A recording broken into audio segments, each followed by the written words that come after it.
என்ன பிச்சைக்கும் குறைவு இருக்காது, தெம்பாவும் இருக்கும்.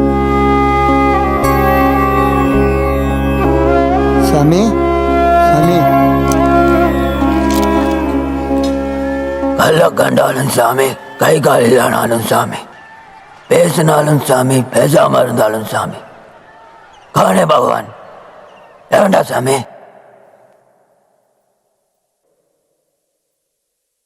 ஜன்ம கர்ம சமே திவ்யம் ஏவம் யோ வேதி தத்வதः தத்வா தேகம் புனர்ஜன்ம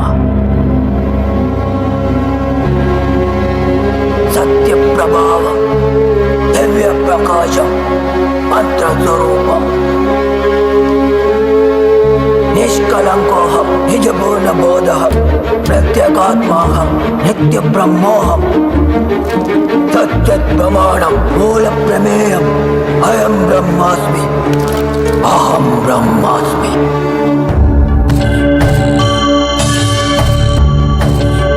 சரி, மனிதர்களை கொண்டாடாதீர்கள் அப்படின்னு போட்டிருக்கு இல்லையா? இது என்னன்னாக்கா, இந்த காலத்துல நிறைய பேர் தன்னை குரு குரு குரு குருன்னு சொல்லிக்கிட்டு பீஸை போட்டுக்கிட்டு அடிமைத்தனமா நடத்திக்கிட்டு இந்த தீட்சை கொடுக்குறேன், அந்த தீட்சை கொடுக்குறேன், இதை செய்யறேன், அதை செய்யறேன்னு சொல்லிட்டு அடிமை போல தன்னை கொண்டாட வேண்டும், தன்னை நினைக்க வேண்டும், தன்னை வழிபாடு செய்ய வேண்டும், தன்னை புகழ வேண்டும்.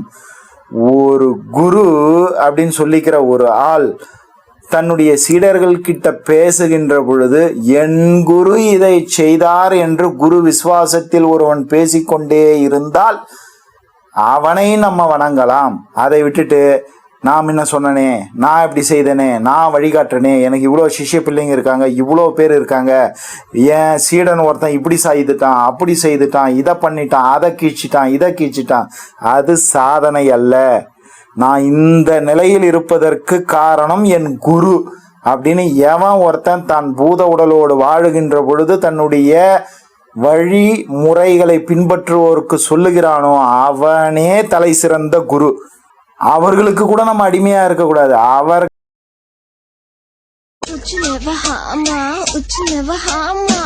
What nonsense you are talking about me? ஒரு ஜென்டில்மேனை பார்த்து கோணமுத்தா. சாதனை செய்து இங்க பாடுறா, நான் சமாதியில உட்காந்துட்டேன்டா, நான் செய்த தவம் என்ன முழுமை பேரை அடைய வச்சிருக்கு, முக்தி மார்க்கத்தை கொண்டு போய் வச்சு ஜீவ சமாதி அடைஞ்சிட்டேன் அப்படின்ற அந்த ஆற்றல் அதிகாரம் அங்கீகாரத்தை சாட்சியோடு நிரூபித்து சென்ற பிறகு அவங்களுக்கு நம்ம அடிமையா இருக்கலாம். உடலோடு இருக்கும் போது அவங்களுக்கு நம்ம அடிமையா இருக்கணும் அவசியமே இல்லை. சாட்சி கொடுக்கட்டும், முதல்ல தகுதியை உருவாய். வாயில 1000 பேர் வட சொல்லணும், நான் என்ன பண்ணுவோம் தெரியுமா, நான் ஏது செய்வேன் தெரியுமா, நான் அழிச்சிருவோம் தெரியுமா என்ன எதிர்த்தவனே அப்படின்றவன் கால் பைசாவுக்கு புரோஜனம் இல்லை, செல்லா காசு அப்படின்னு தான் சொல்லணும்.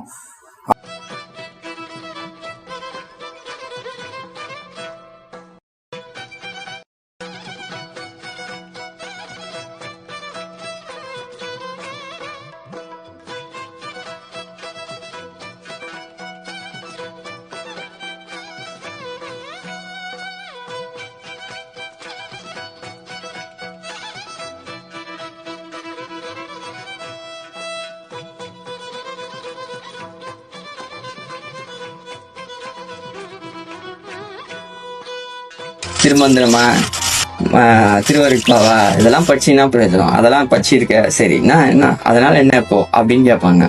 ஆனா இதுவே நீங்க அதர் டைமென்ஷன், அதாவது இது சிமுலேஷன், அந்த டைமென்ஷன், அந்த ரியாலிட்டிக்குள்ள போனீங்கன்னா, அங்க இருக்கிற அந்த வேர்ல்டு டைமென்ஷனுக்குள்ள எல்லாம் போனீங்கன்னா, நீங்க திருமந்திரம் இதெல்லாம் தெரிஞ்சதுன்னா உங்களுடைய வேல்யூவே வேற.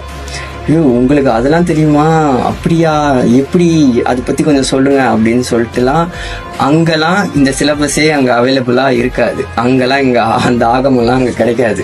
அது படிக்கணும்னா அப்போ பூமிக்கு வா, பிறவி எடு அப்படின்னு சொல்லுவாங்க. ஸோ அப்போ தெரிஞ்சுக்கோங்க, இங்க நம்ம கிடைச்சிருக்குன்னா அவ்வளோ வேல்யூவேஷனான ஒன்று இருக்கு. ஸோ அதை நம்ம பயன்படுத்திக்கிட்டோம்னா அங்க போகும்போது நமக்கு பேரின்ப வாழ்வுல பெரிய மதிப்பு இருக்கு, நமக்கு கிடைக்கும். பேரின்ப பர உலக வாழ்வை நம்ம இறந்து அடைய போறதே இல்லை. அதை தயவு செய்து ஞாபகம் வச்சுக்கோங்க.